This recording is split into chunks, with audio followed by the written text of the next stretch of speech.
राखी बहुत जल्दी भाई की कलाई पर सजने वाली है, लेकिन किस दिन? 30 तारीख को या 31 तारीख को?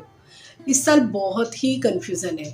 दोनों डेट्स आ रही है कि 30 को भी राखी है, 31 को भी राखी है। जैसे कि हम जानते ही कि राखी का त्योहार सावन की पूर्णिमा के दिन मनाया जाता है। इस साल भी पूर्णिमा के दिन ही मनाया जाएगा, लेकिन इस वर्ष पूर्णिमा 2 दिन है।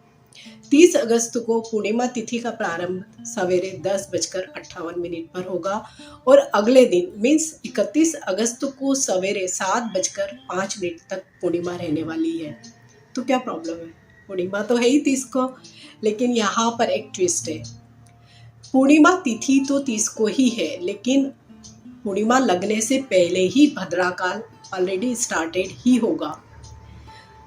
भद्रा काल में इन जनरल कोई भी शुभ कार्य वर्जित होता है और राखी जैसा पवित्र त्योहार या जिसे हम बहुत ही ऑस्पिशियस मानते हैं, जहाँ बहनें अपने भाई के उज्जवल भविष्य की, लंबी आयु की, उसकी ओवरऑल वेलबींग की कामना करती है, तो वहाँ वो भद्रा काल में कैसे राखी बांध सकती है? क्योंकि भद्रा काल को बहुत ही अशुभ काल माना जाता है। वहाँ पर कोई भी शुभ कार्य नहीं किया जाता है, स्पेशली अगर शादी से संबंधित है या इस तरह का कोई भी ऐसा रिचुअल जो किसी के वेल बीइंग के लिए है, वो तो बिल्कुल भी नहीं किया जाता है। तो इस वर्ष भी 30 तारीख को 9:05 सवेरे से ही भद्रा ऑलरेडी स्टार्टेड होगी और रात को 9:02 पर समाप्त होगी, क्योंकि भद्रा काल इन जनरल 11-12 घंटे जितनी होती है। तो पूर्णिमा तिथि का जो आधा भाग है वो तो भद्रा में ही निकल जाएगा। तो राखी का जो त्योहार है हम वो रात को 9:05 से मना सकते हैं, अगले दिन 31 अगस्त की सवेरे 7:05 पर, क्योंकि 7:05 से ही 31 अगस्त को प्रतिपदा तिथि लगने वाली है और राखी हमेशा पूर्णिमा को ही मनाई जाती है। तो राखी मनाने का जो बेस्ट ऑस्पिशियस टाइम जिसे हम कह सकते हैं वो रात को 9:05 के बाद ही स्टार्ट होगा। अगर आप भी रिचुअल्स फॉलो करते हैं, एस्ट्रोलॉजी फॉलो करते हैं, मुहूर्त को फॉलो करते हैं, तो आप जरूर रात्रि के 9:05 के बाद ही अपने भाई को राखी बांधें। तो एक्चुअल में भद्रा क्या है? बहुत सारे लोग मैसेज मेल के थ्रू जानना चाहते हैं कि क्यों राखी में इतना कन्फ्यूज़न हो रहा है और भद्रा आ गई है। ऐसा ये कोई नई बात नहीं है, भद्रा हमेशा ही घूमती रहती है। तो कभी भी कोई भी त्योहार के बीच में आ जाती है तो उस समय थोड़े से जो भी मुहूर्त होते हैं वो डिफरेंट हो जाते हैं या आगे पीछे हो जाते हैं। भद्रा भी एक तरह का करण है। एक्चुअल में हम इसको ऐसे समझते हैं कि जो भी हमारा भारतीय ज्योतिष है वो पंचांग पर आधारित है। पंचांग मीन्स 5 अंग। उन 5 अंगों में आते हैं वार, तिथि, करण, योग, नक्षत्र। तो जो तिथि का आधा भाग होता है वो कहलाता है करण। 11 करण होते हैं जो चर भी होते हैं, अचर भी होते हैं।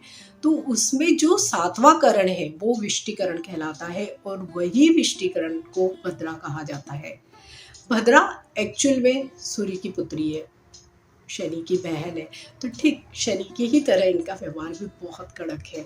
इसीलिए ब्रह्मा जी ने इनके स्वभाव को शांत करने के लिए करण में स्थान दिया और स्पेशली विष्टिकरण में स्थान दिया।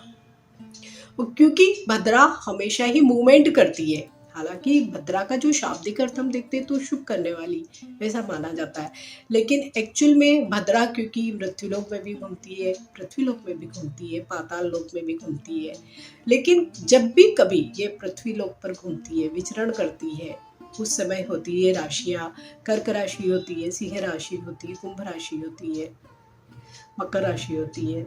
तो ऐसे में पृथ्वीलोक की जो भद्रा होती है उसे बहुत ही अशुभ माना जाता है।